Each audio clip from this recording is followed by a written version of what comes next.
En été, il y a surtout deux types de publicités, celle pour les régimes et celle pour l'épilation. En parlant d'éradication de poils, ça fait combien de temps qu'on essaie de nous imposer ça? Bonjour et bienvenue dans ce nouvel épisode de Demande à ta grand-mère.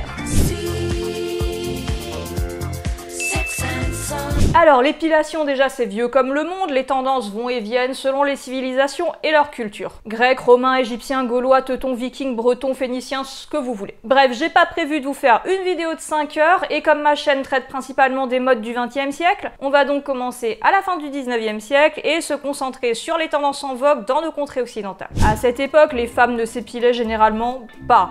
Même si en Europe et en Amérique du Nord à travers l'histoire, la pilosité visible des femmes a été beaucoup stigmatisée et associé entre autres à la perversité, à la folie et à d'autres maladies. Mais bon, faut dire qu'au 19e et avant, d'une manière générale, ça posait pas vraiment de problème, hein, avec ces robes couvrantes qui montent jusqu'au menton et qui touchent le sol. Difficile de voir le poil même lorsqu'il est présent. C'est comme dans l'art par le passé, on se contentait de ne pas représenter les poils sur les statues et peintures féminines, d'ailleurs on ne représentait absolument rien. On faisait tout simplement comme si ça n'existait pas, on dissimule et on ignore. Quelques courageux l'ont représenté, comme Francisco de Goya avec la Maja aux environs de 1790-1800, et bien sûr Gustave Courbet avec L'origine du monde en 1866. J'aurais bien illustré mon propos de ces deux œuvres, mais l'inquisition de YouTube va me brûler, donc je vous mets Gustave Courbet avec sa barbe. C'est bien les barbes, la société aime ça. Vient ensuite le XXe siècle, et c'est là que l'épilation féminine commence à se populariser, même si on peut pas encore vraiment parler de généralisation. Et vous savez qui a eu l'idée de faire en sorte que les femmes commencent à se raser? C'est Monsieur Kinkamp Gillette et ses marketeux de 1915. Ça s'est passé un peu comme ça. Salut les gars! On vend des rasoirs mais on a un problème, ça touche que la moitié de la population, et vous le savez, j'aime l'argent. Des idées? On pourrait en vendre aux femmes, mais elles ont pas de barbe. Sauf la tienne, Berthier. Elle est bonne, patron. Ça sert à rien, elles achèteront pas. Attends, je sais, on a juste à leur dire qu'il faut qu'elles se rasent les aisselles. Bonne piste les gars, j'ai vu qu'ils font des super nouvelles robes sans manches en ce moment. Je vous laisse travailler dessus et on se colle à zap. Avec ça, on voit leur dessous de bras, on a juste à leur dire que c'est sale. Oui, et que toutes les stars le font, même si c'est pas vrai, on s'en tape, elles y croiront. Ah ah, vous êtes vraiment un génie de la mercatique, Berthier. Voilà à peu près comment ça a commencé un bon gros coup marketing des familles. Donc dans les années 20, on se rase les aisselles, puis ensuite la mode est aux jupes qui se raccourcissent, et on arrive dans les années 40. Vous voyez venir la suite? Bien sûr, c'est les jambes, puisqu'elles sont visibles.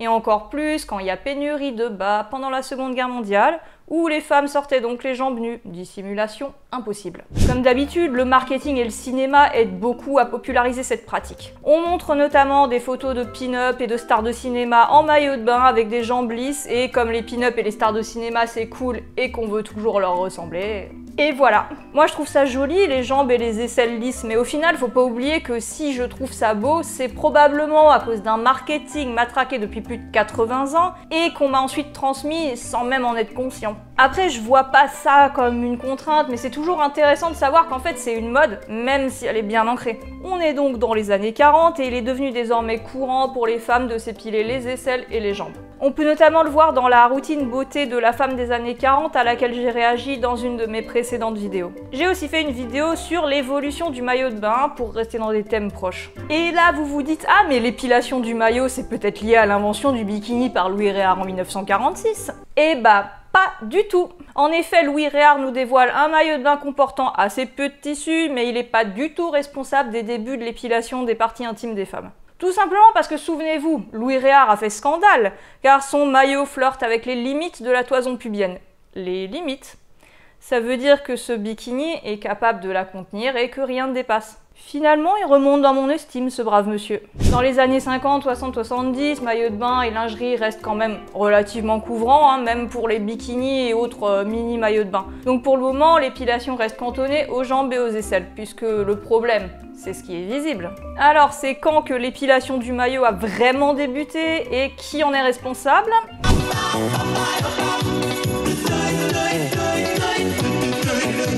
C'est la faute aux années 80. Alors pour les responsables, il y a plusieurs sons de cloche. Le plus classique, c'est que c'est l'industrie pornographique. Ensuite, il y a aussi le milieu de l'aérobic avec ses justes au corps échancrés et la mode lingerie et balnéaire des années 80. En réalité, c'est un ensemble de tout ça à la fois. La mode est au maillot de plus en plus échancrée, donc les femmes commencent à retirer ce qui dépasse. D'ailleurs, c'est sûrement pour ça qu'on appelle ça épilation du maillot ou bikini dans les pays anglo-saxons, puisque c'est lié au maillot de bain. On met son maillot de bain et on en fait le tour, c'est le principe à la base. Bien sûr, ce qui est dedans reste dedans.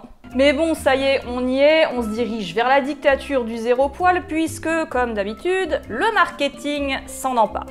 Il y a de l'argent à se faire, alors ils vont pas s'arrêter en si bon chemin. Avant, on se contentait de dissimuler, d'ignorer, maintenant on vous dit qu'il faut supprimer, et on sait qu'il y a des gens qui sont prêts à dépenser beaucoup pour ça. À la fin des années 80, début 90, on commence à voir apparaître des épilations intégrales, et les maillots de bain ainsi que les sous-vêtements se font toujours de plus en plus étroits, même si les classiques couvrants sont toujours présents. Ils sont juste moins à la mode, moins mis en avant, relégués aux mamies et aux gamines. Gustave Courbet en pleurerait, je pense, ainsi que tous les poètes des siècles passés, qui ont fait tant d'éloges sur les petits bois douffus où ils aiment se promener. L'origine de la mode de l'épilation intégrale dans nos pays occidentaux est attribuée à des sœurs brésiliennes qui ont ouvert un salon de beauté à New York en 1987. Leur pratique a rencontré un grand succès et est devenue par la suite une mode. Cette tendance est popularisée par certaines stars et également l'industrie pornographique dans les années 90 et surtout 2000. En plus, à ce moment-là, il y a Internet qui s'est généralisé, donc diffusion maximale d'images à beaucoup de monde, de quoi bien incruster cette esthétique dans les têtes et en créer un idéal. En parlant de diffusion sur Internet, vous pouvez partager mes vidéos et vous abonner à ma chaîne en n'oubliant pas de mettre la cloche pour ne rien rater. Un bon moyen de voir la popularisation de cette mode en dehors du cadre des films pour adultes, c'est les publicités des catalogues de lingerie. Souvenez-vous des catalogues de vente par correspondance dans les années 80 et 90. Spéciale dédicace à tous mes potes mecs, on sait que vous adoriez ces pages. Les publicités de lingerie laissaient voir la toison des femmes à travers leur lingerie en tulle et en dentelle, et plus on avance dans les années 2000, moins il y en a, jusqu'à avoir complètement disparu. Ce qui amplifie encore plus le concept de norme, puisqu'on voit plus que ça. Bienvenue dans la dictature du zéro poil. Petite parenthèse scientifique pour les adeptes de l'argument de l'hygiène qu'on entend vraiment partout. Bébé t'es trop fraîche, bébé t'es trop clean. Pas de poils, pas de microbes, donc j'aime les meufs qui s'épilent. Les poils des jambes et des aisselles servent à retenir la transpiration et jouent un rôle thermorégulateur. Par contre, les poils pubiens sont très particuliers et ont un rôle d'une importance beaucoup plus grande. Pas seulement celui d'attirer les hommes parce qu'ils renferment des phéromones, ce qui était d'ailleurs considéré comme sorcellerie au XVIIe siècle. Un grand pouvoir, je vous dis. Mais ils servent notamment à protéger le corps des bactéries, virus, herpès, mycoses, infections urinaires, frottements, irritations, enfin tout ce qui est dégueu quoi. C'est une super barrière pour protéger votre santé. Avoir des poils n'est donc pas sale du tout, bien au contraire, surtout qu'on les lave en plus.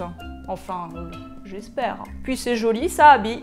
Donc oui, l'épilation est bien une mode, comme la mini-jupe, les pantalons pas de def et les colliers tatouages en plastique. Vous avez donc toujours le choix d'y adhérer ou pas. Moi j'étais ado au début des années 2000 et je sais pas si c'est parce que j'étais ado ou si c'était d'une manière générale, mais je trouve qu'à cette période, le marketing prônant l'épilation intégrale était vraiment très présent et surtout visait des publics de plus en plus jeunes, donc techniquement plus malléables et réceptifs. J'ai l'impression de faire une vidéo qui explique des ficelles marketing. Enfin, ça revient toujours un peu à ça quand on parle de mode, non? On avait entre 13 et 15 ans, on lisait des magazines pour jeunes filles, douce époque de la presse papier. Et en été, ça ratait jamais. Des pages de conseils et de publicités pour des produits pour être propres, d'articles du style « Quelle épilation les garçons préfèrent-ils » et les jeux tests avec les points à compter du style « Que dit ton épilation intime de ta personnalité ?» Bien entendu, sans oublier toutes les images de stars en maillot de bain qui ne laissent quasiment plus aucune place à l'imagination. J'ai jamais compris l'intérêt et j'ai jamais adhéré à ces modes, que ce soit à l'intégrale ou même le partiel. Sans doute parce que j'avais un idéal de beauté différent de beaucoup de filles de mon âge. Je préférais les images anciennes plutôt que les stars à la mode que je trouvais très vulgaire. Comme je l'ai dit un peu avant, je trouve la toison jolie, donc j'arrive pas du tout à concevoir l'idée de vouloir s'en débarrasser. J'ai un caractère assez fort et je suis pas le genre influençable, donc même très jeune, j'étais pas réceptive à ces injonctions, et même si on me montrait des images de stars, franchement, pas envie de leur ressembler, quoi. En tout cas, une chose est sûre, au début des années 2000, magazines et publicités essayaient constamment de nous faire croire qu'on était sale, moche, pas sexy, et soutenaient que les hommes détestent les poils et n'aiment que les femmes totalement glabres. Breaking news, déjà, c'est complètement faux.